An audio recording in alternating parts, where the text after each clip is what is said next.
everybody. This is the third meeting of the Capital Improvements Program Committee, which is a advisory committee to the planning board to create or help establish a capital reserve program for, as the name suggests, capital improvements to the town to stay up with the requirements of growth and maintenance of the town for purposes of the benefit of the people watching on television. This committee, as we've said before, creates a plan which is then submitted to the planning board for its approval. So this is, again, an advisory committee only, but we take comments from the department representatives of the town and then put together a proposed CIP program, which consists of a matrix, which is in a spreadsheet format, to present, which is then presented to the select board, the school committee, and the budget committee for their consideration.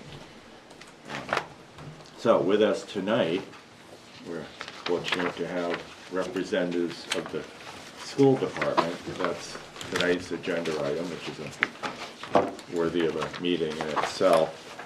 Derek, why don't we introduce ourselves first, starting with you. Derek Horn, I'm the town administrator, serving as staff liaison. Lauren Dukas, budget committee representative. Jim Craig, the select board representative.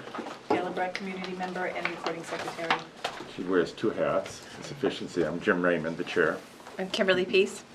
Dan O'Connell, community member at large. Daddy. Brad Parkhurst, community member at large. And Ellen Markowitz from the school board. Okay. Derek, before we begin, why don't you tell us what we should be looking at? Do you want to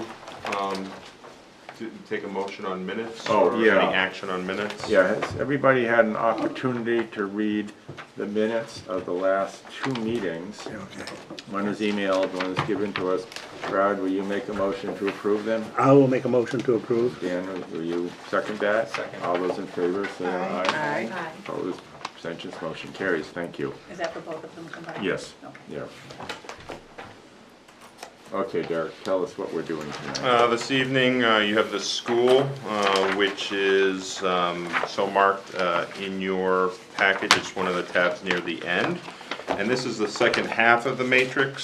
So this starts on page 6 of 9. And they're grouped by school with, typically we have all the SAU district-wide, not the SAU, but the district-wide projects are on the last page. So it's page 6 through 9. And then we have the write-ups, which are in multicolored binders. I'm not going to tell you what color it is because they vary, but it's sort of, I think it's the third to the end tab. But I'll let you, so as we do, you should have both the write-up and the matrix in front of you. I have a black and white matrix at the end of the school paper. Is that something we Yeah, I should be looking at too? Is it the same? There's been a change from the original. I don't know what. I'm not sure. So yes, the school did submit the project sheets as well as their own matrix for their. So I guess it would be, how does the committee want to? Was their matrix, It was incorporated into the town, for the Okay. CIP matrix, which will eventually move. But Yeah. I guess for ease of referencing row numbers, how do you want to proceed well, this evening? you tell us, is it Do easier you, to use? I think the school representatives have the black and white, Okay, so so perhaps. we'll use that one, okay. Mine on the bottom right is dated 6/2. No, but if the school team's using the black and white ones, we'll use it too. So Ellen, if you open up your binder and go, Oh, The school section, Ellen. no, I had it out, I got a colorful one. Sorry, I'm dangerous, we're going black it's dangerous and, to we're make going, you. it's back to the old days, black and white television, black and white matrix. So the dates are different, there's 5/19 and 6/2, there wasn't any changes in between the two?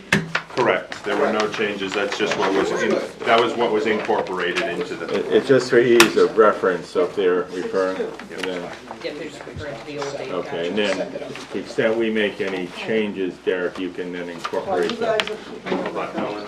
If you look at the back of your school one, only because if they refer to a row, it's gonna have different row numbers on it.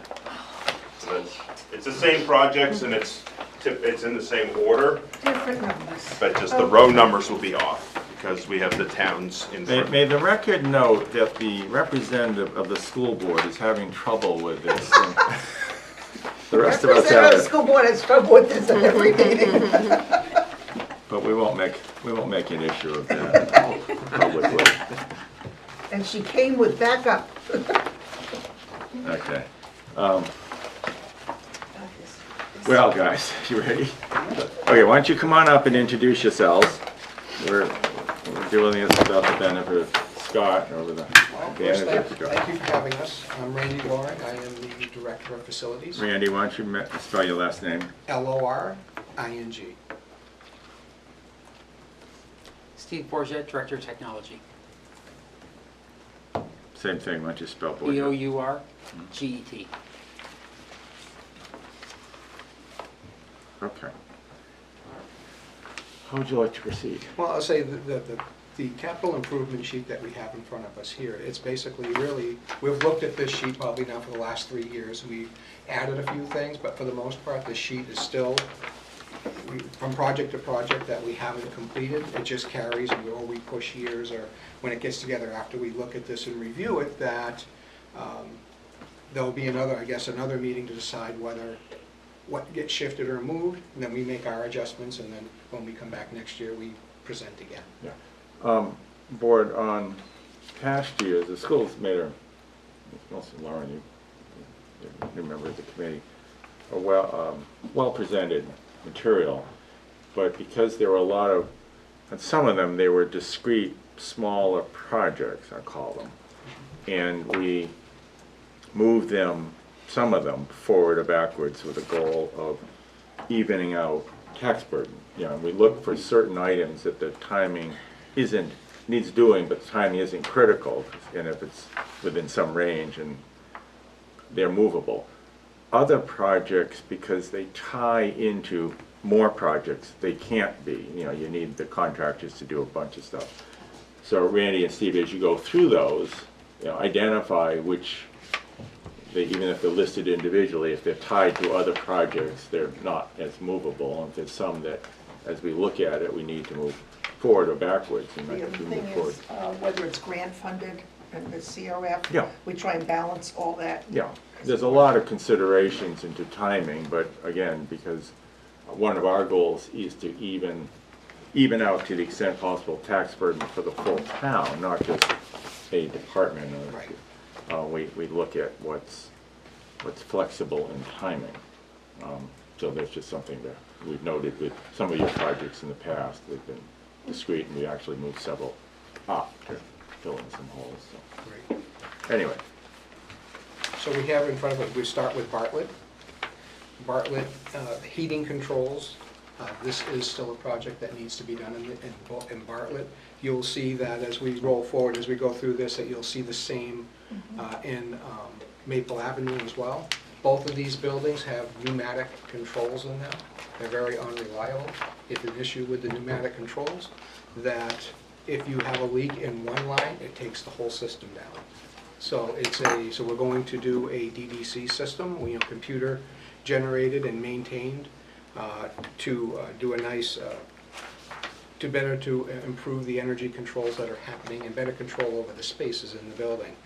Right now, we are actually having the RFP designed. We've had engineers in the building, and they'll be going out through the building again this summer, putting together an RFP to take out to bid, hopefully in December, to go in and start actually changing controls here at the Bartlett Elementary School. Randy, what does DDC mean? It's direct digital control. That's the word you use. Yeah. And it showed in the 2022 year, but that did not occur. It did not So we're not double doing it, we're just moving it a Correct. year back, okay.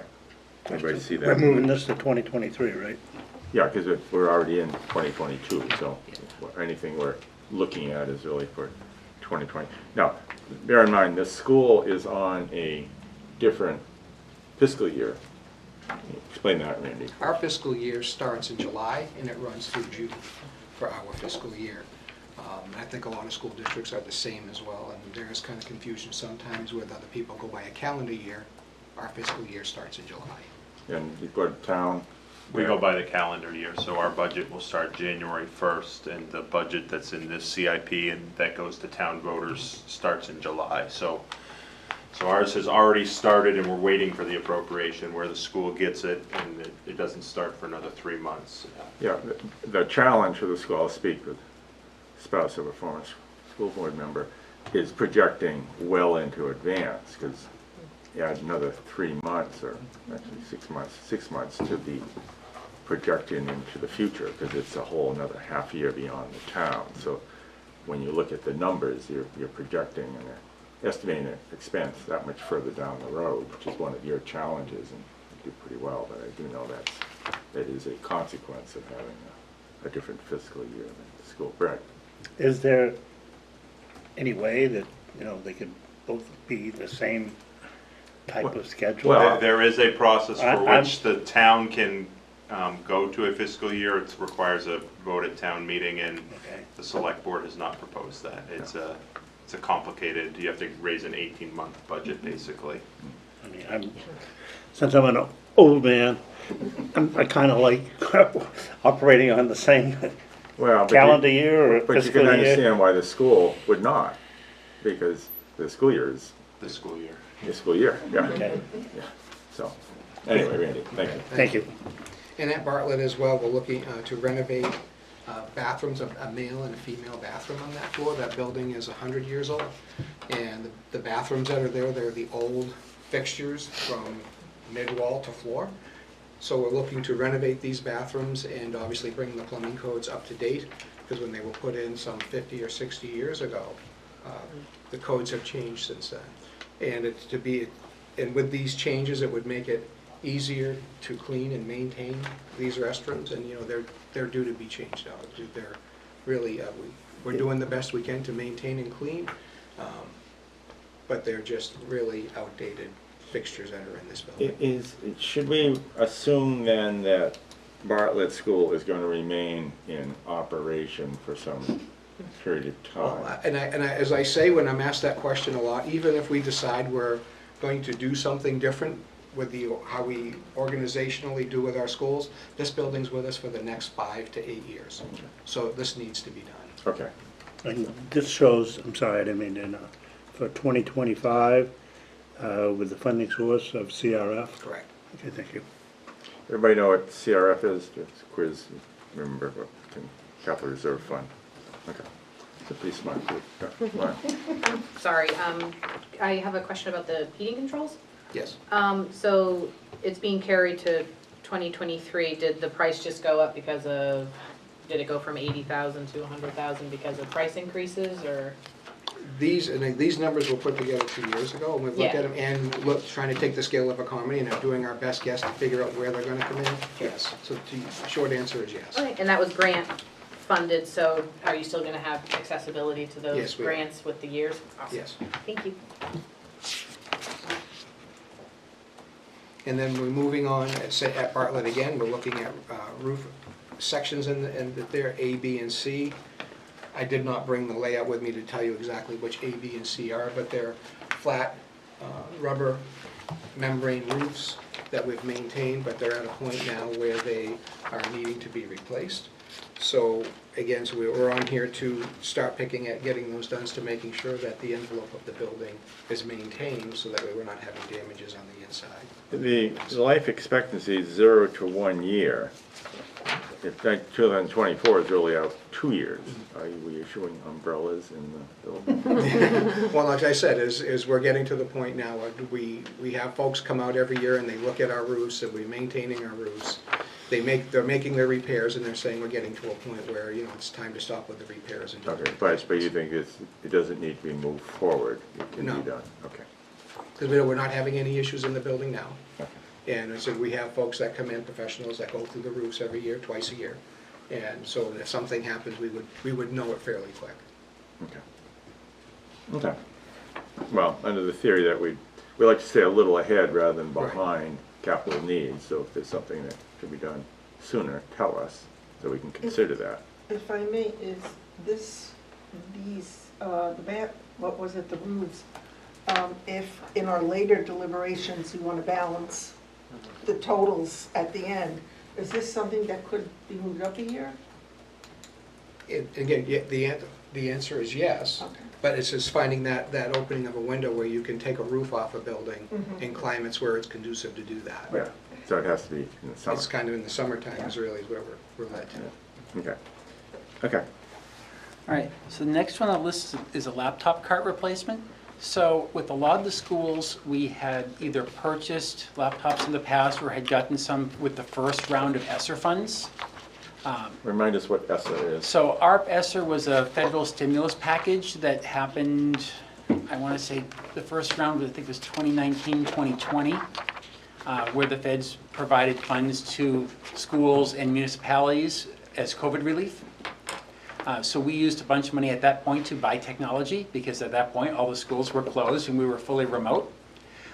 Those devices are now back in the classrooms, but we do need to plan for their eventual replacement because a laptop does not last forever. So we have in CIP for 2026 to replace those devices at Bartlett. Bartlett had ended up with 80 laptops, to put it in context. So Are they still being used in the classrooms? they are. No. That wasn't just a COVID matter. It was- No, we shuffled a lot of technology when COVID happened. We took the oldest of our devices and they went home. And we bought newer stuff to put into the classrooms to try to maintain. And also, when we went remote, trying to get a laptop was like, is now trying to get anything. The supply chain was not great for technology when every school in the country closed. So as our devices trickled in, they trickled in about the time that the schools opened in hybrid model. So the devices were in the classroom with our older stuff at home. Our older stuff has long since end of life.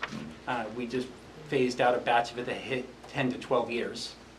I don't know anyone who would really be excited to use a 12-year-old laptop, but we had those in play.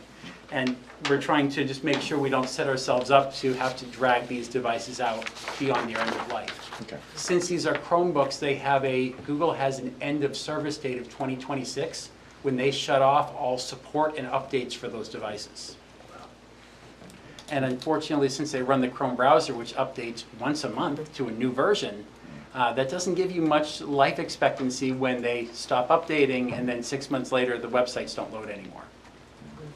So basically, when these laptops reach the end of their life, It they're is end done. of life. Okay. They have a You're life done. expectancy of, what I've talked to other districts, of 3 to 4 years. We're going to stretch them a little bit more than that. Thank you. Okay. And we're at Bartlett again, we're looking at boiler replacement. There is a very aged boiler that is there. So there is one efficiency operating boiler that is there, and one old during the last time that they went in, I believe 6 years ago when that one was replaced, they left the other one behind and it wasn't done. There was an issue with the chimney at that time, and the decision was, well, we'll come back at another time and do that. And this is what this is right here, and you see the chimney replacement in here as well, or a repair. There's an issue with some of the chimney top section of the chimney needs to be repaired. So that boiler here is, we're looking to have, to replace that boiler to have a lead and a lag boiler, so if we have one go down, we'll have another one as a backup.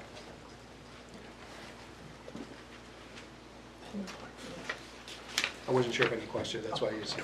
Okay, at the parking lot, driveway pavement overlay this is something that you are going to see at every single school. because we're at a point where, right now, we did some lining, some sealing, and some crack filling. But we were very selective where we did the crack filling and the sealing, because the parking lots are so bad that would be really a waste of money to try and do a asphalt, a liquid fill over the top of them, because they're in such poor condition that they're gonna need to be replaced. And I know Scott Gross has been talking about doing a bond. I believe that is something that he has mentioned to a number of folks, with getting a lot of these bigger projects together and tackling them all at the same time. You'll see that as we go through this, every school has this line item in it, because our parking lots are in need of replacement. Maybe Derek knows this, if you don't, is there a, as there are with our vehicles, or other things that we repair, I don't know, or replace on a normal schedule, is there a lifespan of a parking lot, so we should be building in, or they go until they don't? That may be a good question for DPW Director Adam Jacobs, who will be at your next meeting. I wouldn't venture a guess. Because I work in property management, so typically it's about 20 years. Okay. So we replace, it's either in sections or it's a full parking lot replacement. And these sections were laid down in '71. Okay, so yeah, it's definitely And what it is to it, and a lot of that is the preventative maintenance that you do to them throughout the years. A new parking lot still needs to be maintained, and making sure if there are any kind of superficial cracks that come in, that they're sealed so that they don't expand due to weather events that we have throughout the year. So even though we put new parking lots down, you still have to maintain them, just like any, like a building, and a newer building. Well, I asked that in part, is this something that we have a capital reserve fund for, or is it an occasional event that we don't bother? I mean, you can, I guess, do it either way. Right now, the town does not carry capital reserve for those type of projects. So. Okay. Thank you. And again, now we're into Maple Ave. And again, we're in the heating controls, just so folks know that we're looking to do these projects together to try to get the best pricing that we can, because getting both buildings done at the same time. So both of these buildings are right now having their, like I said, their RFPs drawn out, so they're ready to go out to bid in December, and praying for better, and it was the recommendation of the engineers actually that are putting this together that said, don't put it out to bid right now, because the pricing that you'll get will be absolutely overwhelming. So wait, and then in December, they suggested putting it out again when things start to calm down. Well, that's what the hope is. Is that a wish? That's a wish, and still I wish for it every day. And again, bathroom renovations at the Maple Ave School, very similar to Bartlett. Have the same, they have 4 bathrooms, male and female, on the first and the second floors, that have the old, I call them intimidating fixtures in them, to start taking these out and updating the bathrooms to make them more usable and user-friendly to the folks that are in the building. The question, Randy, is when were these bathrooms are installed? How old are they, I guess is what I'm saying. They're probably 50 and 60 years old. And like I said, because I'm in the buildings quite a bit, and when you see young folks and they're going, Oh, just in the, my kids the went to males Maple are Ave, so. that the urinals are taller than they are. That's and it's tough. And then they're going with better mounted. Like I said, right now these are all floor mounted fixtures, to actually go to wall mounted fixtures, so that way it's easier to maintain and clean the buildings when you go in. Thank you. And we're into the roof sections here as well. Again, the same thing is the number of sections that they are showing that that we're having issues with them, 1 to 3 years. Again, the same thing. We have our folks that are coming in, our contractors that go through the buildings, and any of the issues that we can fix or that are brought out, that we do. And if right now is, and again, these roofs are going to come up pretty close to being in the same fiscal year. And again, it's to maximize the pricing, because obviously the more that we have grouped together, the better pricing that we can get. Randy, for our general edification, can you give us a 30-second description of these different roof kind of types? You see asphalt mocked, rolled out asphalt, and EPDM rubber system, all of which sounds very exciting, but what quickly tell us. The rubber asphalt, it's a poured system. It's a built system where it's asphalt there's a paper between them and they build over the top of them, so it's a layered type system. Where the EBPM is like a rubber roof membrane that is laid out across, and then it's adhered and flashed into the wall, into the flashing of the walls and on the seams of the building. Typically, we go with a 90mm roof membrane because it's very thick, hard to puncture. And then it's seamed together. You know, that's, So are you replacing with like kind, or are you moving to? we're going to be moving to the EDPM, the latest and greatest of the, what is in the market at On this the time. Bartlett That's ones correct, as well? and Maple as well. Okay. Question. I see you haven't broken down by sections. Was this what the contractors recommended, or the engineers recommended it? This is section A, this is section B? We did that collectively just to Okay. identify, because we do have layouts that shows where section A is, on what section of the building that it is. So that way, if we're having more of an issue on one side or another, it's section C, and we can pull it, so, oh, that's the 5th grade wing of the building, and that's where we target our efforts. So right now, they've looked at, based on what they have currently today, we need to do section A first? Yes. Before we move, thank you. That's correct. Cool. And that was done many years ago, Yes. and primarily based on how the buildings have grown Right. and changed, so. Thank you. Okay. Laptop? So the next one's laptop cart replacement. Same scenario for Maple Ave that we saw with Bartlett. Maple Ave has around 100 Chromebooks and around 200 laptops and carts that are dispersed throughout the building. And they're gonna hit a point where they are end of life, end of support, that we need to start thinking about planning to replace as well. And here, boiler,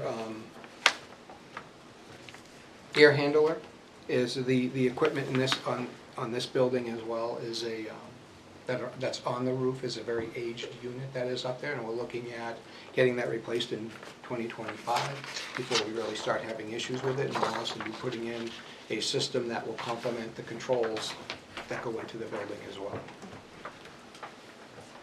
Again, this is probably a stupid question, but this helps circulate the air within the building? And more efficient on moving air right now is with the system that we have right now, it's MERV 8 is what the system can handle. Okay. Right, so that's the tightest filter that can go on that system right now. A lot of folks are putting in MERV 13 more. MERV 14, which is a very tight, you put a filter like that in one of these systems and you're gonna lose the system because it's not designed for that kind of a flow line.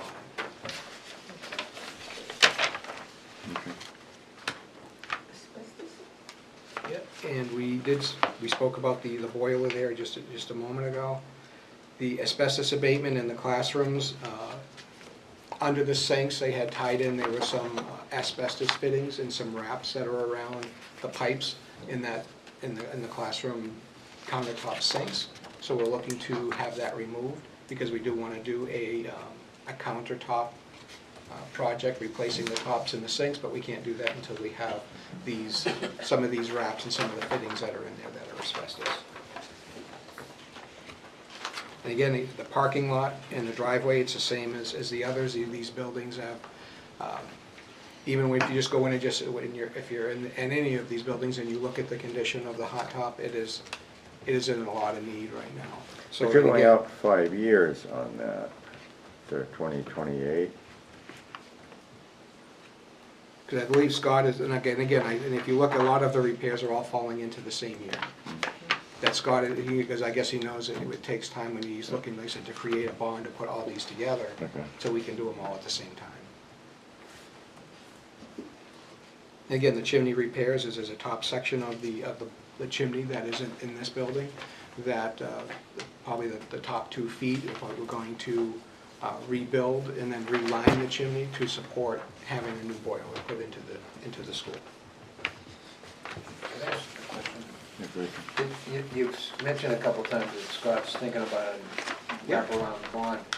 Would that include the roofs and the, what is he Well, thinking about to cover? Well, The answer to that is yes, the larger ones, and he's trying to piecemeal it, he's looking to, and he's putting together and working on now bonding, like for example, the parking lots. It could be the roof systems that are in the district too, to put them together and get them done all at the same time, instead of trying to piecemeal when they're gonna be done. If I may, Jim, the board has heard about this idea, no decisions have been made. No, I said he's On working it on at it. all. I understand that, but I'm just kind of. Yes. And we have to take a look at, And again, I think the thought of this is when you're looking at the price individually and trying to do them one-offs, as opposed to putting them together, hopefully getting a better price on getting all these and doing them all at the same And time. then the payment of the bond Is is over- equal, is flat, spread. flat, Right. the same all the way through. So I was just wondering how that might affect what we're doing here. But I guess not, it's not going to yet, because it's not. Right, just saying, it's something that he's working on based on these he's numbers. working on it, and obviously he's trying to put things in the same year kind of Yeah. thing, because you can't bond and do it 5 years later. So, Okay. No? no, you can't. Okay. Go on, Randy, you're on the roll. And I believe we're on Glen Lake now. And roof repairs on 3 sections on this roof. The roof was overall in really good condition.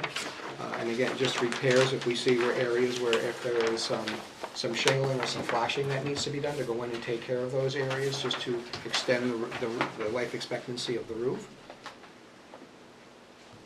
Boiler replacement right now, there's 6 to 11 years it says here, but again, we maintain and we PM these boilers twice a year. To get to hopefully, you know, get the most that we can out of these boilers. Contractors come in, they open them up, they clean out the tubes, they make sure that the boilers are running as efficiently as they can, but we're getting at time where we need to be looking at a replacement. Same type of boilers or Yes. more, I mean, more modern? Well, they'd be, yeah, more energy efficient than today, but the same type of a boiler. The drainage that we're looking at here is when if you've ever got pulled into Glen Lake after a rainstorm or in the wintertime when things melt, right at the ends, on the entrance on the exit side of Glen Lake, there is a pool of water that, a bit tongue-in-cheek, but you could probably put a canoe in and have it float with no problem.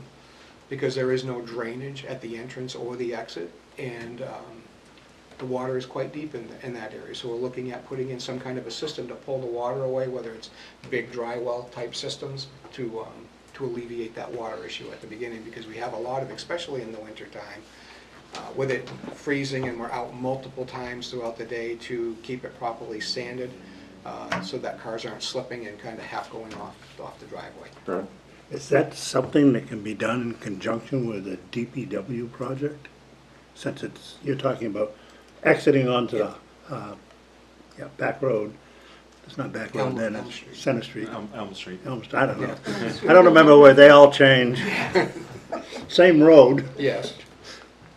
so that's my question is it something that can, So ultimately, the funds come from the same taxpayer, so we do understand that, but typically for facility maintenance, and driveways would be part of that, we leave it to that political subdivision to take care of it, and DPW doesn't necessarily have that or other schools built into their road plan.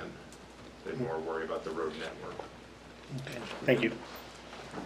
Great, and again, parking lot and overlaying of pavement in this facility as well, all being done, right now looking at, pushed it out to 2028. Ooh, big dollar. Now we're looking at, any questions there before we move into Mountain View? Wait, Well, we've got, he just skipped the big one. Yeah. $7.5 million. Oops. And I'm hoping, right now I will say to you, I am hoping and praying that Superintendent Bulkey is not watching this. This is very near and dear to him, to have a full-day kindergarten.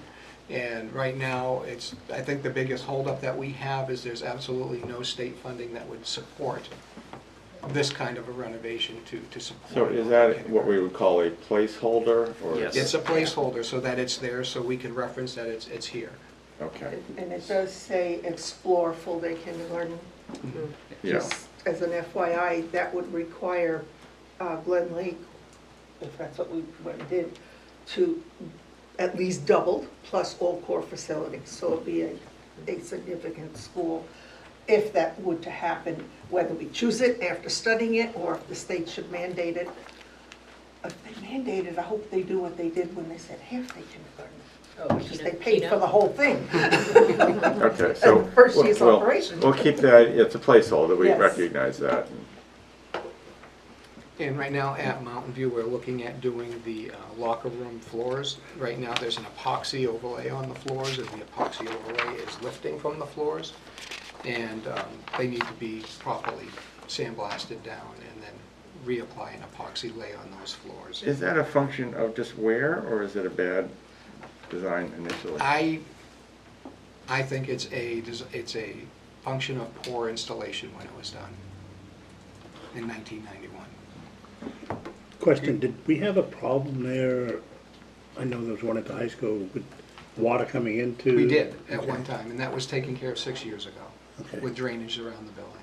All right, thank you. But it didn't, it was in the gym area where that was an area where it was affected. These locker rooms were not Oh, okay. affected by that. Oh, okay, thank you. That was basically my question. Yep.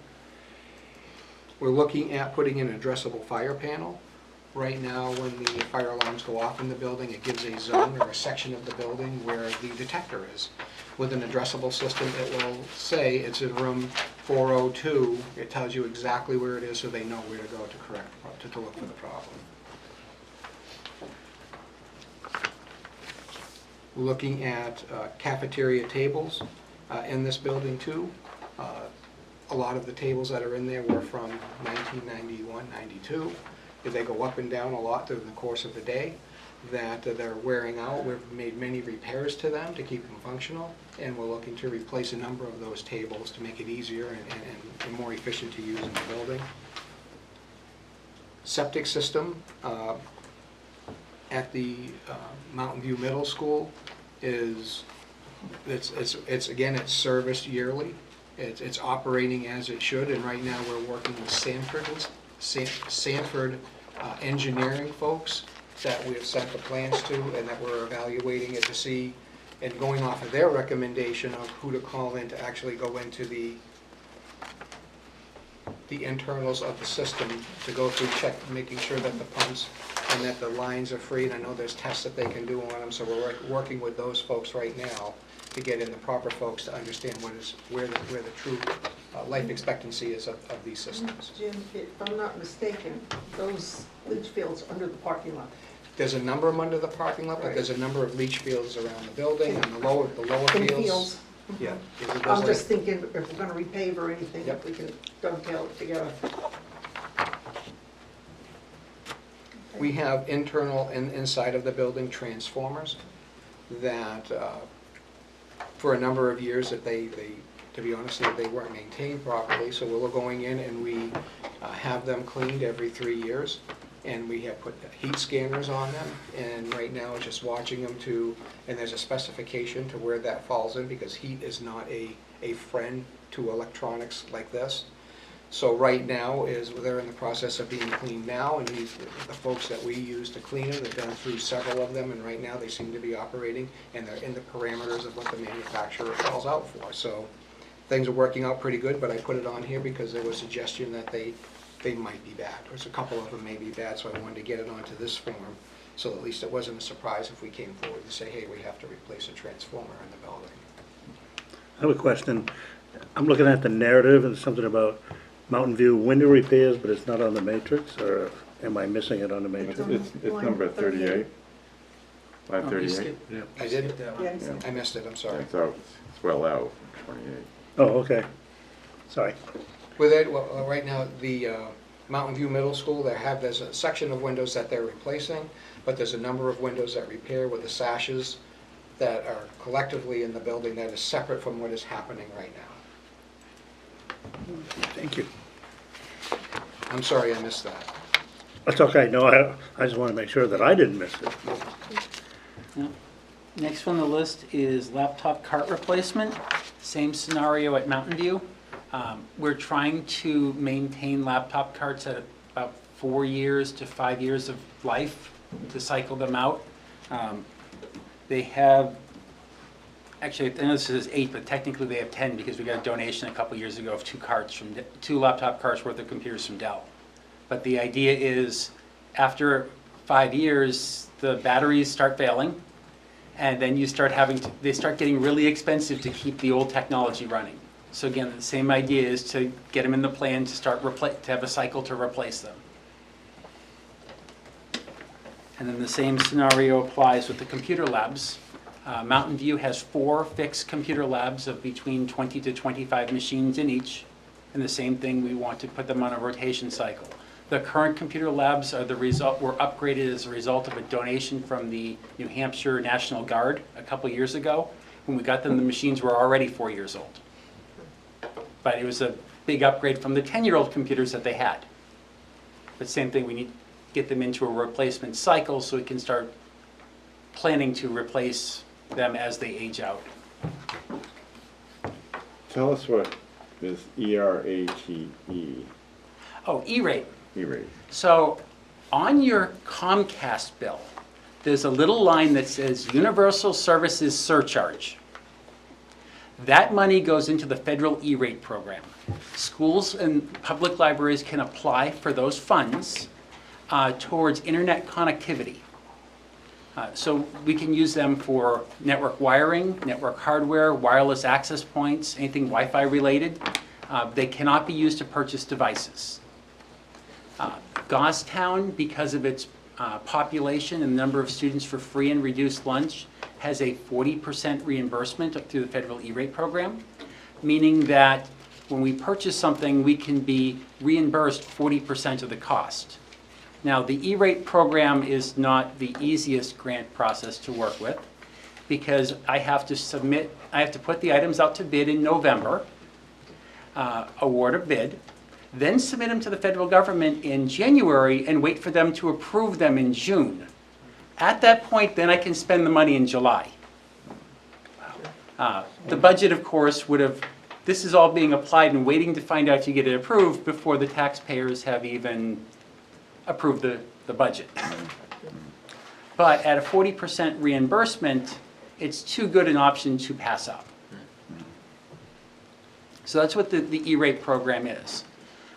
So we can either be reimbursed the 40% or we have another option through E-rate where they'll actually bill the vendor will bill the company we're buying. The vendor will bill E-rate the 40% of the charge, which is the method that we use, rather than us spending it and then waiting for a check to come back. So we pay 60, feds pay 40, we get the equipment in. So we typically use the federal E-rate program to pay for things like our Wi-Fi and our network switches. And one thing you're going to see throughout in here is our network switches are coming up they're reaching end of life, end of usable life. Network equipment has a projected lifespan of 5 to 7 years. I want to say most of our network stuff was put in, I want to say somewhere in the 2010 to 2014 range. So they have reached end of usable life, but we are still keeping them alive. So it's one of those pieces that we need to start looking at replacing them. The goal is to use the federal E-rate dollars to eat a good chunk of the cost, because like all technology right now, it's astronomically expensive.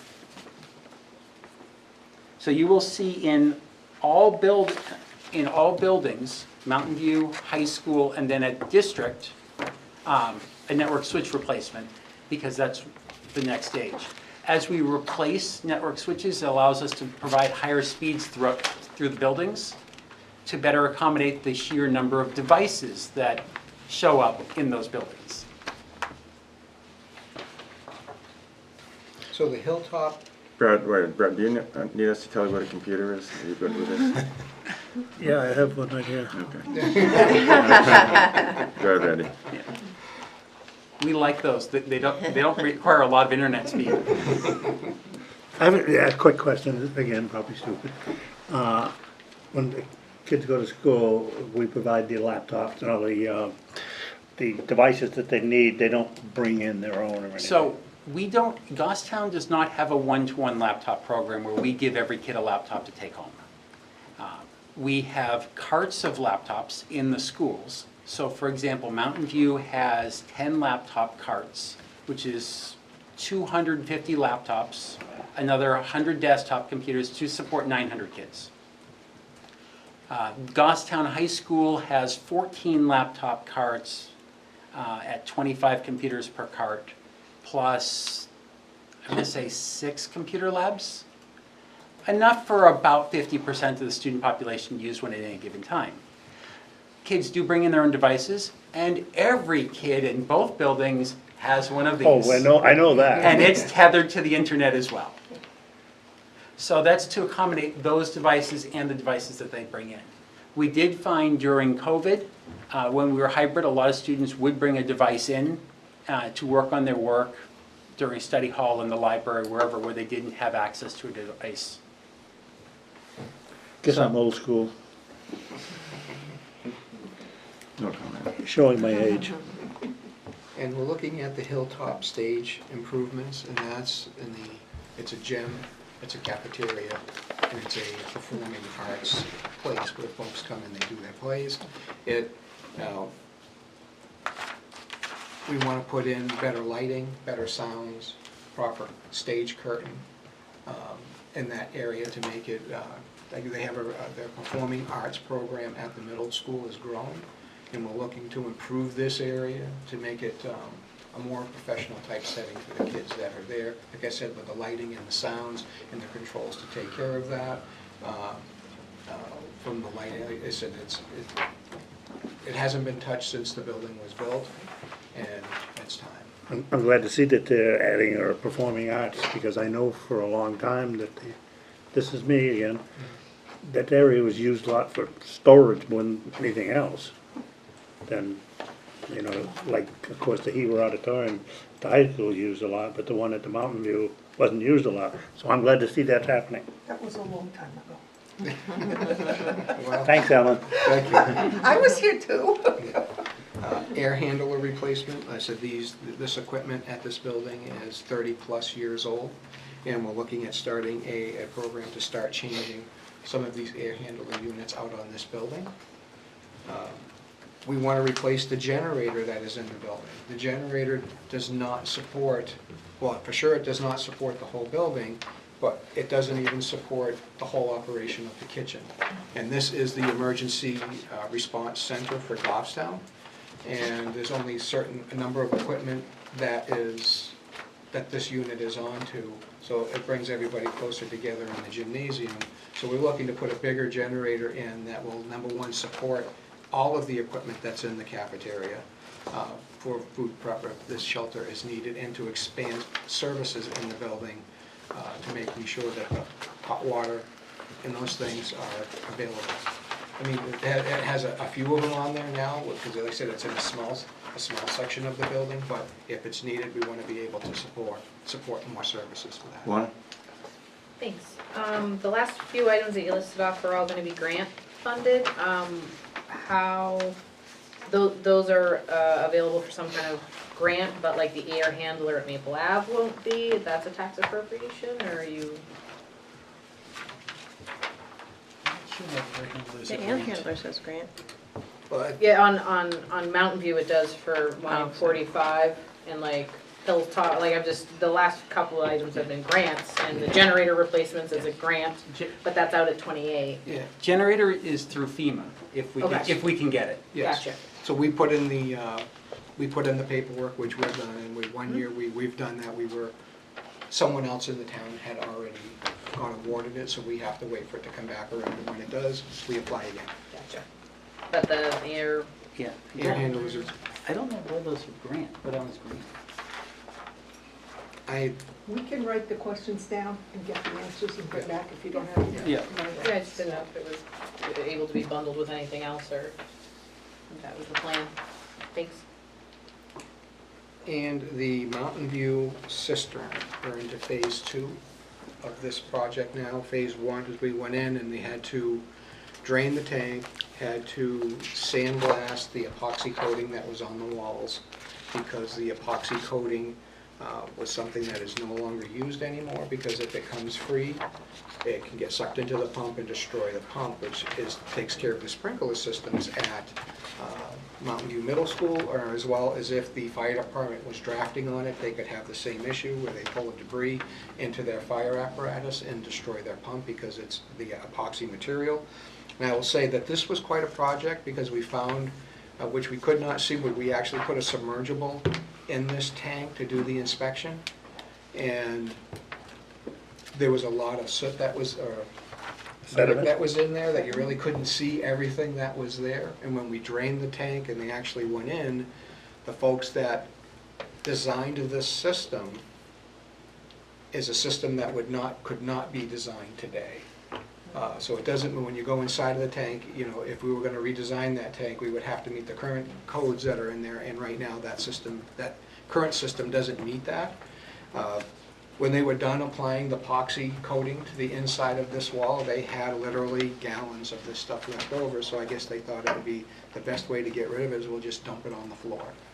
So I felt so bad for the guys that were in there in July, scraping inside of that tank, trying to get this epoxy up off the floor. But that's been done. The issue that we have is the vortex plate that is over the top of the suction part of the inlet that sticks in the tank, that the pump, when it comes on, draws the water through an 8-inch main. And there's a plate over the top of it with a number of holes in it. It's a sectioned plate that stops the tank from creating a whirlpool because of this is sucking so much water, because you can't have it create a whirlpool because then it puts a void in it and it will start cavitating and not sucking in water. So this plate was suspended off of the inlet tube, which made it very difficult for us to maintain the integrity of the seal of the pipe that went through the wall. And when you look at the number of turns when they designed this system, and especially on a pump that supplies sprinkler services, you want the pipe to be as straight as possible from where your infeed is to where your pump is, and there's a number of turns and drops in this line that goes into the tank that we need to go back and actually infill the hole that is there, move the hole up, and then build a stand inside of the tank that is separate from the pipe that is going through that supplies water to the pump, so that way it's standing and there's no added pressures on that, which is put pressure on the seal, which is why it was leaking before. And like I said, it was very hard to reseal that once we took it apart. We spent a lot of hours there that night to do that. So this system coming up, this is something that needs to be done. With the certification that we got was a 3-year certification on the tank. Typically it's every 5 years. But because of this condition, they were able to certify it for 3. 3 is coming up here shortly. Is 2027 out too far? So right, you know, we pushed it out that far just to it is out too far. Let me just put, it is out too far. We will have to pull this one back a little bit. Because right now we should be doing this, and actually it would be in 24, 25. Is that something you would propose to make as a change? Yes, or? I would. Okay. Derek, how do you? Well, I had a question on that one, because on the project sheet, it's actually listed in year 2026. On the matrix, it's in 2027, but you're saying you'd move it forward even further? Yes. And that was an oversight, because we did look at this and I didn't see this. Or I didn't acknowledge the year that it was So in. which year are you? It's a 24, 25. I can check off Yeah. outside the meeting with Randy and Yeah. Scott on Okay. exactly Yeah. where that would be appropriate to place. But Okay. they're still looking for the funding is to be CRF? If we move it forward? Yes. Okay. And Is again, Mountain View Middle Is School, that the a general parking lots. CRF fund, or is there a general equipment CRF fund, or is that a specialty for that project? Can you explain the CRF fund a little bit? Yeah. It's the capital reserve fund that is here is, I know it was an appropriation that was given from. The town gives it to us, it's 200,000 I was a gonna say it's year, 200,000. and Yes. it's to replace current capital assets. So it's a general It's a equipment? general. Okay. That's, well, it's been on the ballot for several years right now. This is the At one that's, 200,000. that just got increased to 5%. Yes, it did. This is the 5% capital reserve fund available to schools. No, it's two different funds. The 5% that. Oh, okay, there's a different one. Two different funds. Okay. The CRF is the one that we've established years ago, was $200,000 a year, and that goes to capital, replacement repair of capital items. Okay, but not, That other one is for something else. not specific to this project, but No. okay. Okay. Thank you, Ellen. Kimberly. But, so then, I guess that, you know, $160,000 is almost the $200,000, so we have to move it to a year that the CRF fund isn't emptied that year, right? We need to make sure the We'll balance is have there. Scott double check. I know he's got it calculated out, what comes in, what's planned to go out. Okay. He's got that. And ready, again, so we'll one of the ask things Scott. too, as after this, I believe there's another meeting that looks to push or move things out. Yes. Okay. And again, here again is the, again, as you've seen in all the other buildings, the parking lots, the roadways, and actually the sidewalks. We actually did some of the sidewalk repairs this summer. Right in the front of the building where it's the most used, is we actually cut a big section of it out and repaved it to remove the lips from where the pavement was walking and the curbing was lower. So we've actually repaved it so that it's a flat surface to hopefully minimize anyone twisting an ankle on that because of the uneven surface. But again, parking lots are in really bad shape here in the driveways. That's an original parking lot, right? Yes. Yeah, Kimberly? Oh, sorry, yeah, is there a project to widen or the road? Isn't there a road project at Mountain View? Yeah, that was, we had spoke about that at one time, but I believe that was scrapped. Okay. Now, there's the bus turnaround There's different, at the back. Oh, right, And right. then there was, Okay. yeah, I'll quite call the cul-de-sac, the bus turnaround in the back, and then there was a road widening on the side, and that's been tabled. right, that's been taken. Right. I have stopped my car in the middle of the road one time and got told everybody up at 3 o'clock in the afternoon, so I know how much that's needed. In here, we're at the high school, and again, roof sections, the same as you've seen in all the other buildings as well. That we're just getting them onto the sheet here to looking at replacements as they come up. And we're looking at phase 2 of the abatement, which if you recall 2 years ago, we did a very large abatement process with removing floor tiles that were in the building. In the 200 wing, the 300 wing, the 400 wing of the school. We still have some remaining asbestos tiles that are in the building, and a lot of it is down the tech wing, and there's a couple of classrooms there as well, where they, to go back in and finish that abatement process. This is this has to be done, like during the summer, right? Yes. Because it is quite a process of the containment fields that they have to put in, making sure that it has, you know, a positive airflow into the space to seal it off. So it is quite a process for these folks to do. Randy, I have a question on the roofs. Yes. These lines, 51, 52, 53, they say life expectancy 10 to 15 years. Is that the existing, with this existing system, so that they don't need replacement, or what does that mean? Because up earlier we said 0 to 1 year or something. Yeah, right.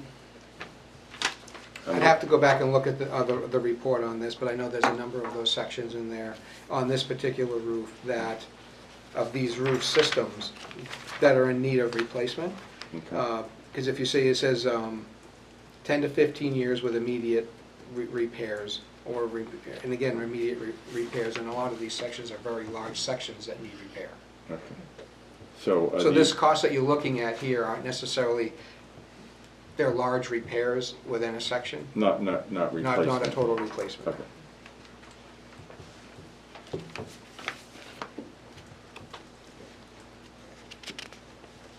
And with the retiling of the floors, and the 100 wing would be coupled with the above with the abatement process, because obviously if you're pulling up the old tile and the mastic that is on the floor, they have to be retiled. We have exterior doors in the building. Right now we have 11 of them that are still needing replacement.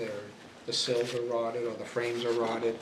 or rusted, and they need to be replaced. So again, here we are. You know, a lot of these things that we repair them, we fill them, we sand them, we keep them in business or operating as best that we can. But you can see that they're on here to start finishing that project that we started at one time. This and is the taking care last of. phase. The last phase of that.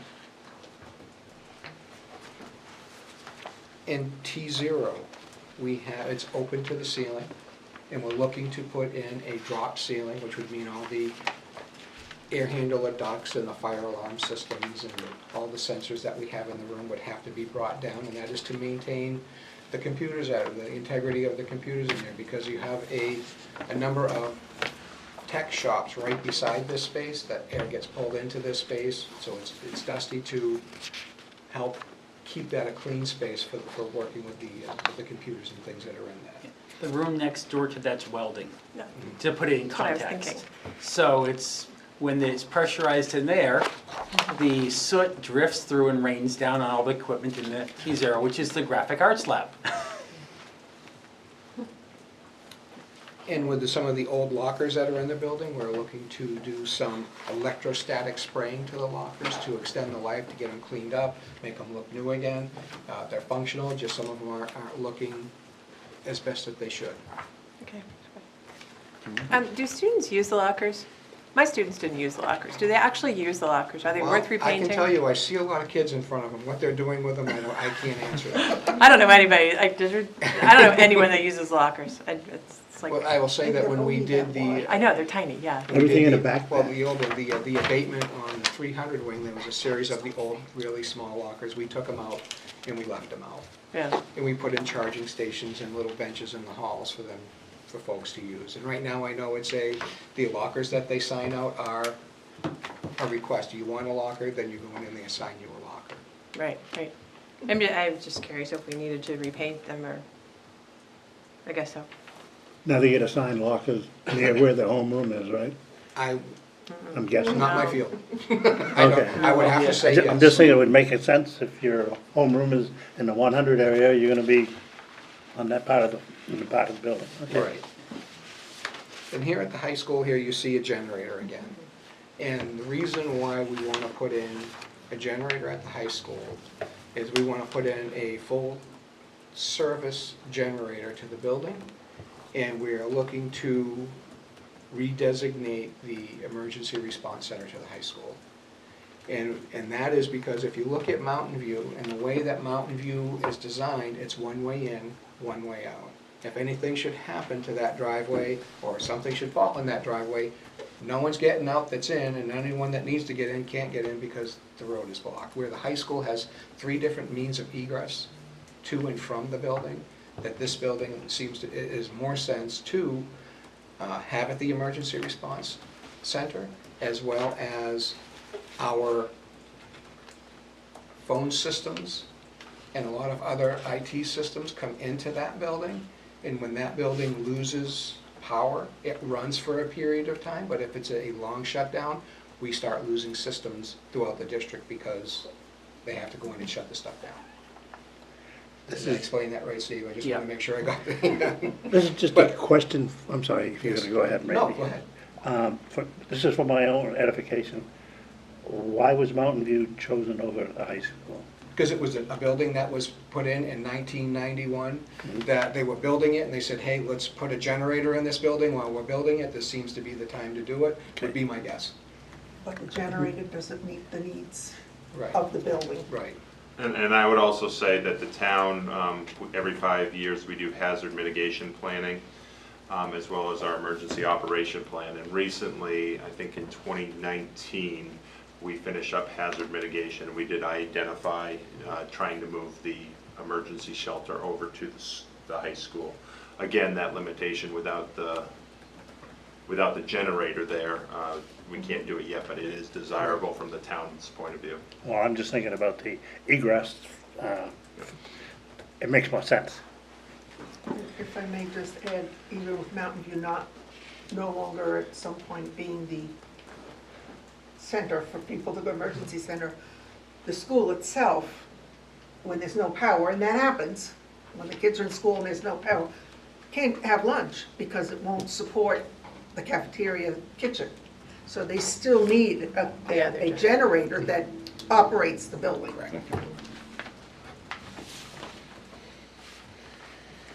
Thank you. Darn core switches again, huh? Yeah. So the high school, you're gonna see the same batch of items that were on the other buildings. The core switches, so the way that the Goffstown schools are set up is all of my technology runs through Goffstown High School. It helps drive our costs down dramatically because I can bring internet service into Goffstown High School and then split it out to the other buildings, so I'm only paying for one connection instead of 5 or 6. Now granted, Goffstown High School is also my biggest building with the bulk of my users. So same thing, our core switches were put in all the buildings at the same time. The high school equipment is reaching end of life. Actually, my big switch that runs everything we got because we were lucky enough to be one of 6 groups in the United States that was in a beta program from Netgear, and they gave it to us.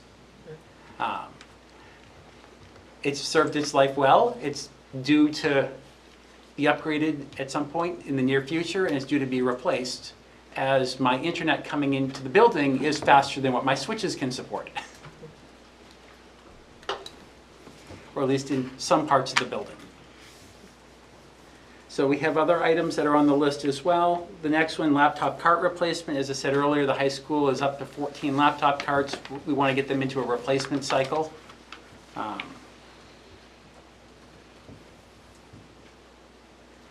Some of our carts are leased and they're on a cycle. Most of them were purchased out of ARP ESSER dollars in 2020, which was great to get rid of all the really old stuff and push off having to get them into the budget to be replaced. But now we're getting to the point where we got to think about building them in because we don't want to have that plateau at the end where all of a sudden I got to replace all the laptops at once.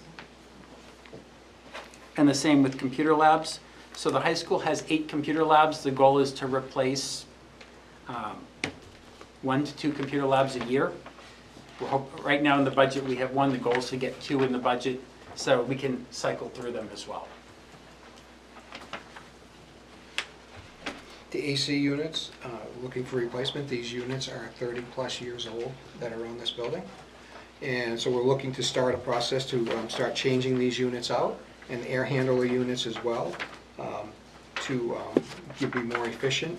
And again, it's being able to, like the times that we have now, is to be able to have the latest, the most efficient filters that we have to filter air and stuff as it circulates. Is the whole building? No. No.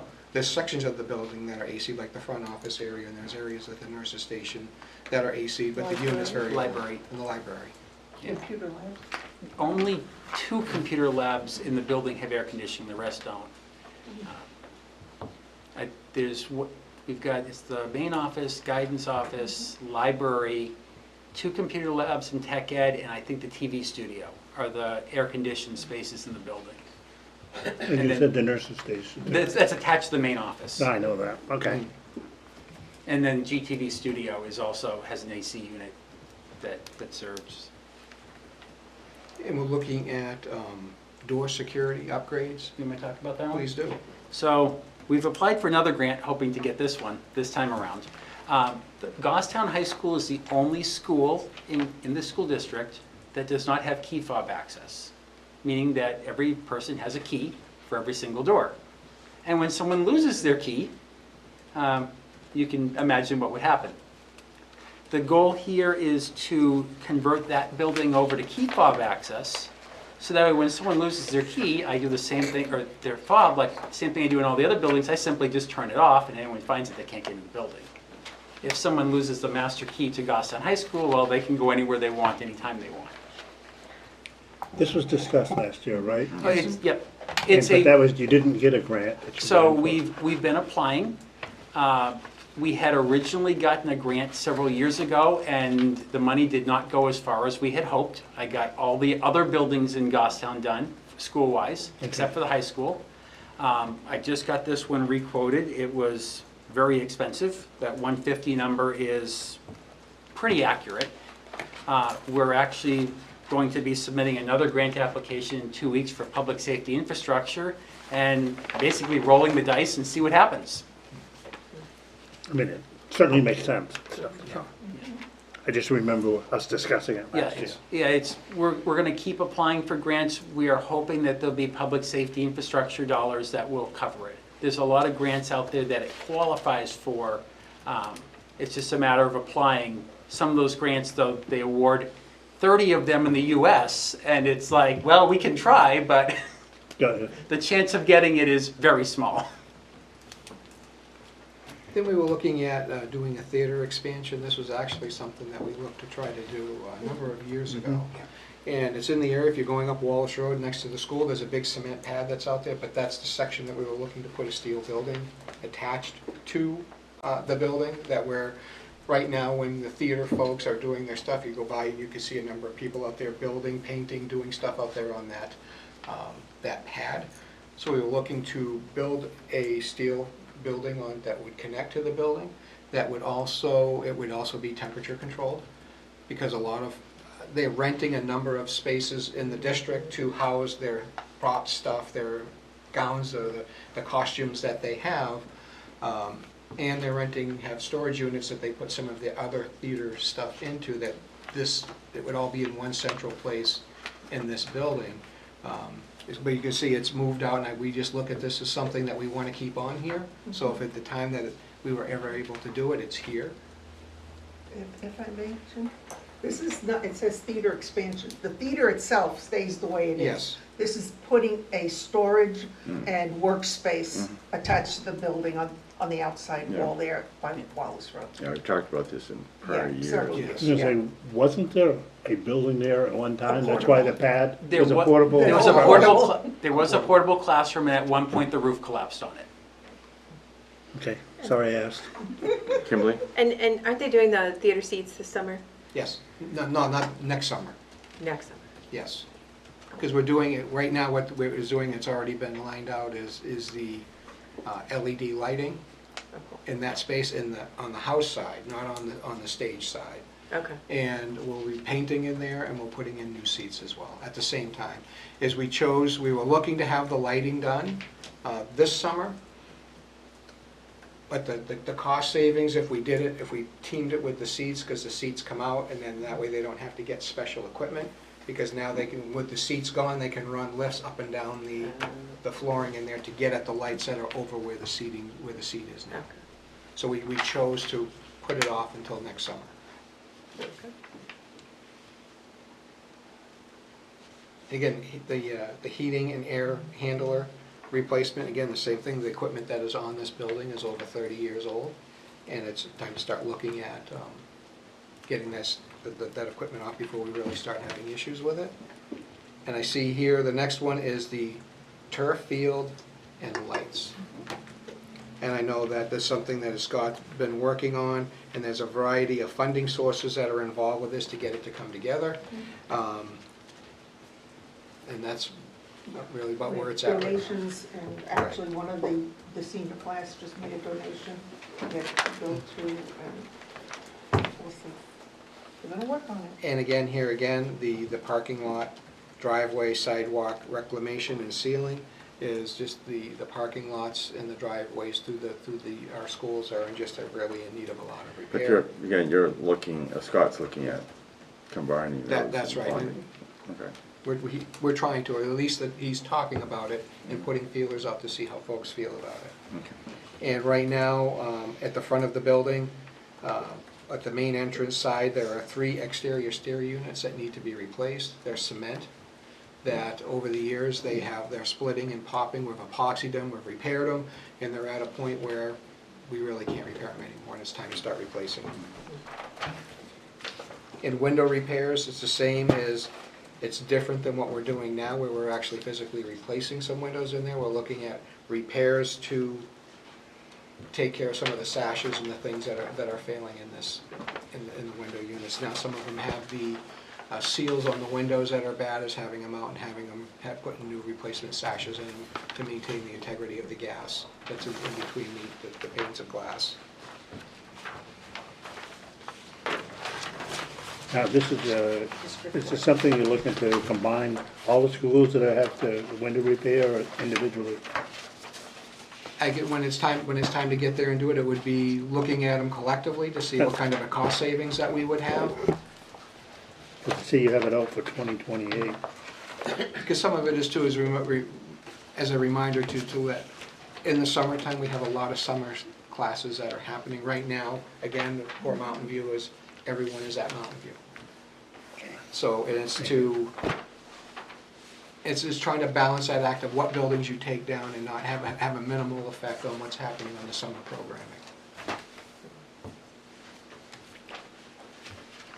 And right now, we're looking at, as far as district-wide, a single core key system. Our buildings, within one building, I'll just use the high school as an example, you need 3 or 4 different keys just to get in the classroom. You could use a key in one room and go to the next room and it's a different key. Here's my ball of keys for Goffstown High School, It's, just to put it that way. yeah, so, and it's tough to maintain and know which key it is that you're opening the door with when you think you have it and you don't. With a single key system and understanding that we're looking at, a number of our buildings are already there where they have fob control, that not everyone will have a key that opens the door to the building. That's what the fob is for. That's what the programming that says that you can be in this building at this time during these days during the week and you're not going to have a key to be able to bypass it.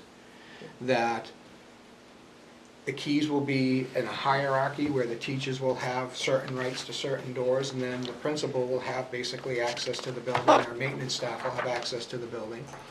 It's a single key system, but it's a series. If you're using a BEST system, for an example, you have A series, B series, C series.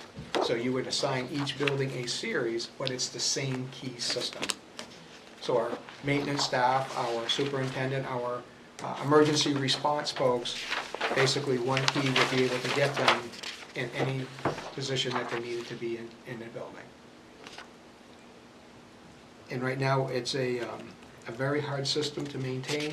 And with this system, it's a computer-generated tracking system, so you know who has the keys and how many keys are out there. And I'll say right now, it's very hard to say. The only way I know who has a key is I change the core and wait and see who calls me. And so we're looking to have a better control over what we have for keys out there and who has them. Right now, we're in the process of lining and striping our parking lots. The folks that are doing it for us have been through the buildings or through the schools, excuse me, and they're doing a very nice job. It really, with the lining here, they're moving through the district fairly on a nice rapid pace, working around the folks that we have at some of the schools right now that are doing the window replacements that we're doing currently. But so even if we don't seal coat them and we don't crack fill everything, we always put in the lines down every 3 years to make sure that it's maintained properly. The Norman Road, as you can see, that piece of property that we bought obviously on Norman Road, is to have some engineering studies done to see how we can best utilize that piece of land and what should or shouldn't go there.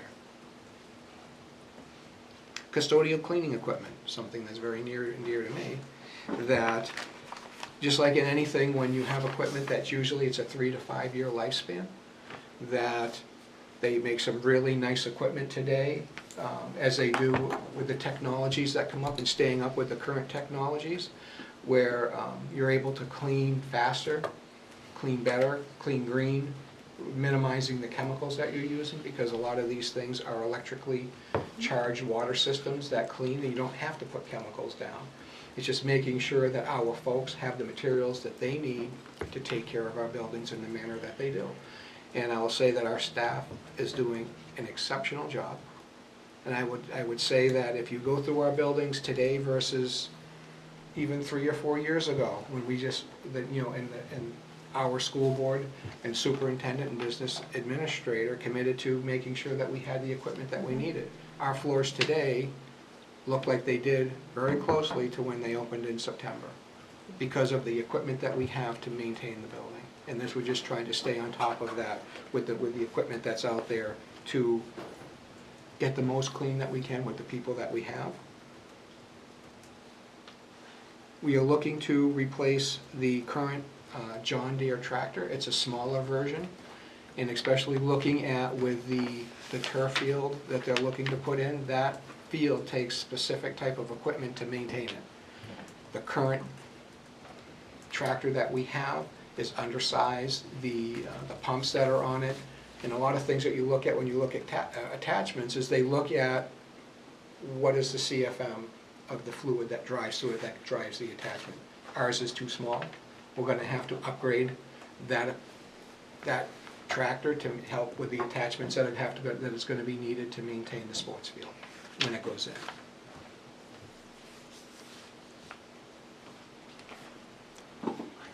All right, next couple are Wi-Fi. So our current wireless equipment is rather old, and it's reaching end of life in 2024. Which at that point, my security patches are no longer available, my hardware replacement is no longer available. If something dies, I'm dead in the water. And I can't replace pieces of it because it's all one integrated system. Unlike at home where you have a little home wireless router and it runs the house, our system is set up where I have one brain and 200 plus little remotes. And when the remote fails, it has to be compatible with the brain. And support for getting parts for that will be no longer available after January of 2024. So that unfortunately can't be pushed out any further than where it is. The next one on the list is the core switches. If we upgrade the wireless equipment, it is dependent on the core switches. Because as you buy new Wi-Fi equipment, it requires higher speeds, and our current equipment won't support it, the higher speeds. And that equipment is also reaching end of life. So those two kind of need to go together. So if you're looking at shuffling things, ideally core switches need to happen before Wi-Fi. It can't go the other way around. Otherwise we'll be putting equipment in that can't power. Because it's powered by the core switches. Security camera. I'm sorry, Kimberly I'm has a sorry, just a question. minute. So are we gambling, if we have it in 2025 then, we're gambling that we're gonna make it through a year? Our FY25 starts in June of '24 because of the way our fiscal year works. I can't replace access points in January. School's going on. Right. Okay. So that's the weird part of the school budget is our fiscal year starts 6 months before the town's does. Right. Okay. So our FY25 is actually June of '24. Yes, I'm gambling for those 6 months. If I have a catastrophic failure then, well then I'm really up in a bad spot because I can't replace the one or two. I got to replace everything, all 200. So take me back to the fiscal year, I'm confused. So in So 20 we are starting, fiscal year 2023 starts for Goffstown School District tomorrow. Tomorrow. Okay. 7/1/22 through, okay. Yeah. 6/30/23. Yeah. That's You're- how you're our, like- that's how our fiscal years work. So these are really a fiscal year end date. So on this sheet, the way Scott has explained it to me is they could land this, they could be the fiscal year before or the fiscal year after to hit that because of how our budget lands. So if it's done during the summer, it could be, But you don't have new appropriations for the fiscal year 2023 then, because well, fiscal year '23, we have the appropriate, it's the ones from last. that's the one that got voted on in March. Okay, okay, I'm just trying to orient Yeah, myself. I said, so ours is weird because we're 6 months ahead of the actual calendar year, Okay, because fiscal year '23 ends June of '23 for us. I'm so glad I'm not the only one. You know how many years I struggled with that? Yeah. That's why I asked the question It's our fiscal several year. minutes ago. So '23, our fiscal year ends in '23, it just ends in June of '23 as opposed to December of '23. okay. Okay. Next one's security cameras. Now, we've applied for a boatload of grants for these as well, but it's the same thing, it's a roll of dice and hope for the best. A lot of our security cameras are old. They are analog security cameras that we are running through adapters and converters to work with our current system. And any given school year, I typically replace 10 to 15 of them because they have died. We just replaced a whole batch of them a few months ago, and I already have 5 that have failed. So Of it's, the new ones? no, the old ones. The old ones, okay. So some of these security cameras were put in when the high school was renovated in 2003. Some of them are still in service. So we're systematically trying to put into the plan that we have to replace security cameras. I have over 200 security cameras between the schools. Oh,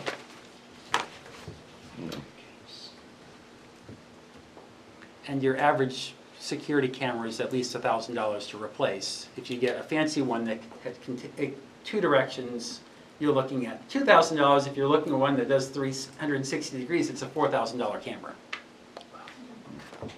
So that 40,000, sounds like a lot, but it doesn't go very far, unfortunately. And security cameras prices have also skyrocketed during the pandemic. Technology is great as it keeps advancing, but it seems to get more expensive. That's very true. Server replacement. I have 2 servers that were not replaced in 2019 when we did the bulk of my server replacements. One of which should have been replaced in 2019. And one that probably should be replaced sometime soon. Again, the life expectancy of a server is 5 to 7 years. Some of these are getting closer to 10. Now they could run for another year, or they could run for another 5. It just depends on the environment that it's in. We do our regular maintenance on them to stretch them out, but they are a bit pricey and they do need to be built in to get replaced.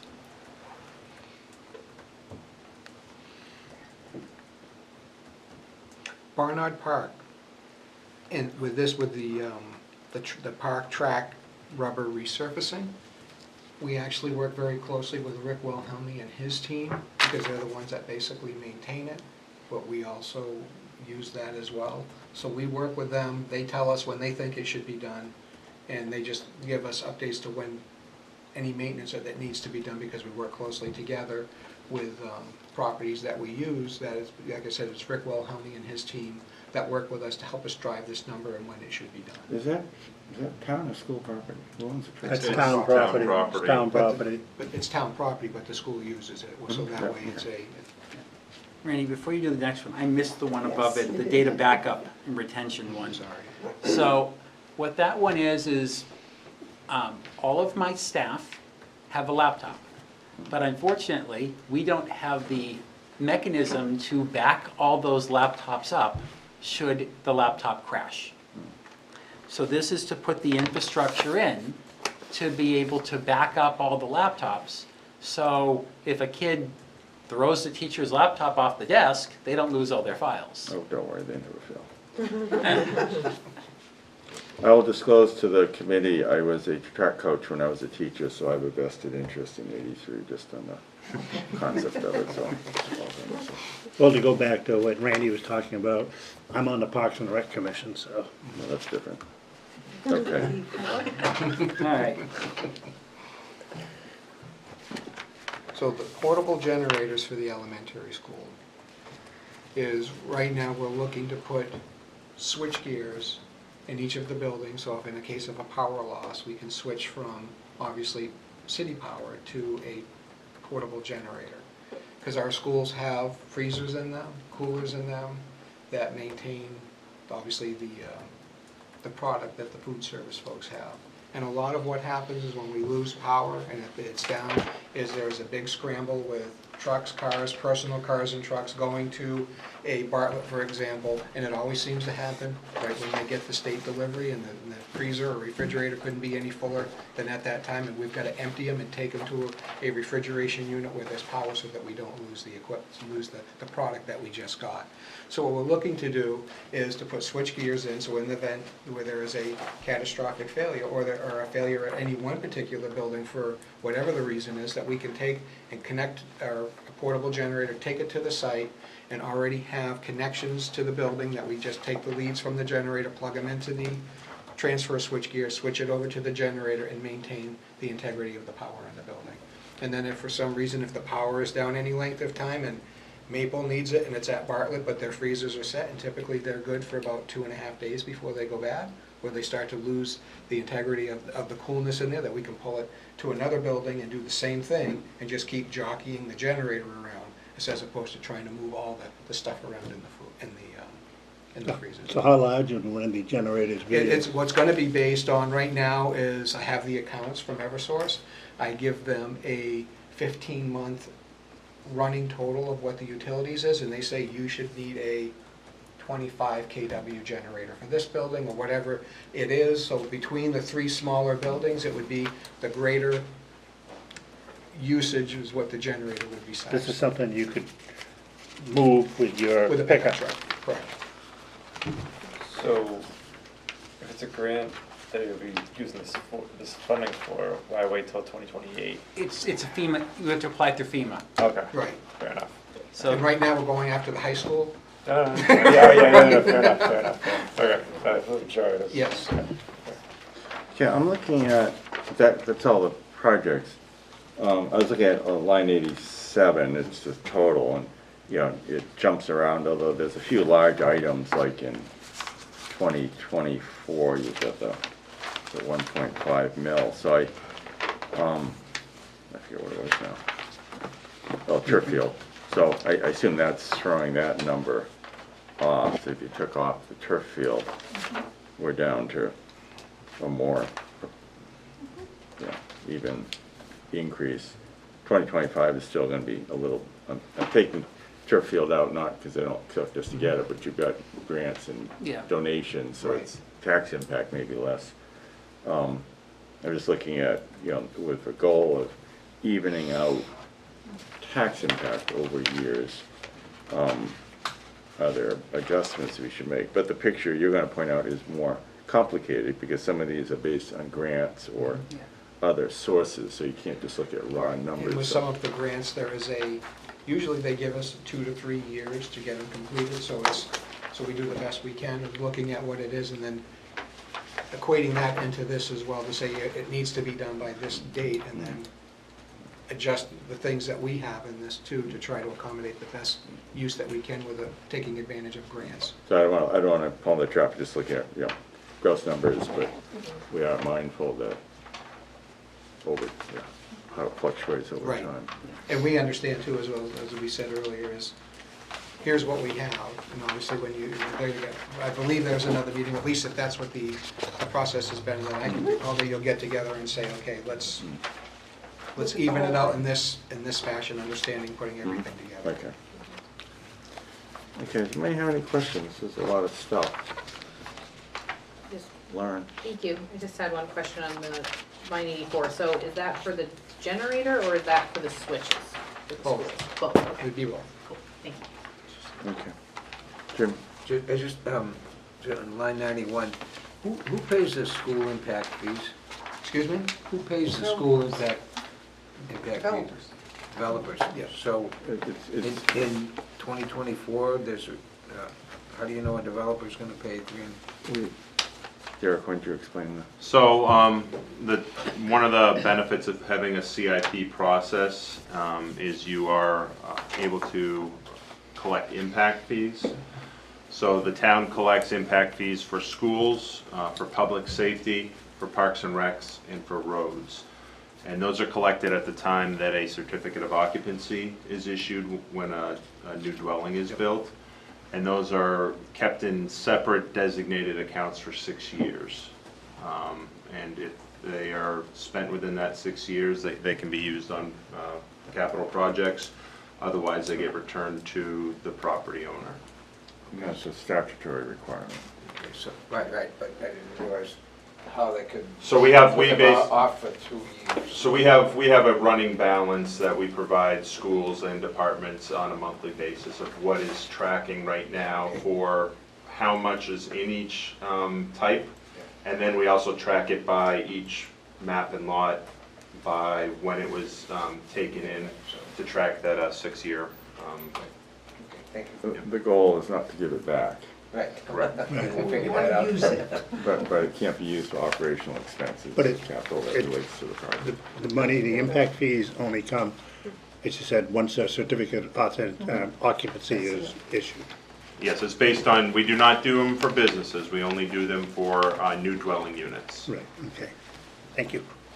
That's administered through the planning board. I mean, it's in the zoning ordinance, and we're supposed to look at it periodically, and sometimes we even do the formula. Okay, I think we're supposed to this year, aren't we? Probably. Yeah. Anyway, anybody else have any questions? Well, tell Scott we missed him dearly. Thank Don't. you both very much. So it's- No, don't boost his ego. Yeah, he doesn't need further That boosting. doesn't take much. Yeah. All right, we're still being recorded, but we'll delete that too. Thank you. Thank you. Thank you. Have a nice 4th of July. You as well. Okay, Derek, tell us what's up next. What are we doing and when? So at your meeting next week, just a reminder, it'll be next week, because planning board only meets the second and fourth Thursday. So next is you will have DPW and you'll have the sewer commission. Those are our last two. We do have up here on the table DPW projects. And what I will do is, those will get worked into the matrix. So I will provide members, because right now you have DPW vehicles, but you don't have DPW projects in your matrix. So you will receive a new matrix at your meeting next week. Do we need to grab those on our way out? If you'd like, yes, please grab one of these. I also got feedback from the library to answer some of their questions from the last meeting. And then if people didn't, grab a set of minutes from the last meeting as well. Okay. So, committee of youth board, what do we call ourselves? Gang. You look at the schedule, then we meet on the 7th. So I hope, are people gonna be here? You're gonna be away, right? I think Lauren's the only one. Yes, you're gonna be here. I'll be here. And then you scroll ahead, we do deliberate and photos to be here on the 21st. And then the 4th, if necessary, we come to this is a sprint. We do it, and then we're done. So, and then, so we'll have those two deliberative meetings if we need both. If not, if we can finish on the 21st, we'll be done. And then we make the presentation to the planning board on the 8th, as we mentioned at the beginning. What was the date for the presentation? On the September 8th. It's on the September first sheet of your. Oh, I'm in your sure it's book. in there, I just Yeah. didn't see it. And just so you know, you all will have assignments to present a portion to the board, so I don't have to say anything. Yeah, you gave me 3 last year. Tough. I did yours. I know, my You need a apologies. motion to adjourn? I need a motion to adjourn. I just want to point out, as I was looking through here, being on page 144, there are photographs showing of the roofs for the stages, sections. Yeah, That's just an FYI. I didn't see them before. yeah, So I move to adjourn. there. Is there a second? All those in favor say aye. Aye. Opposed, abstentions, motion carries. Thank you. Happy 4th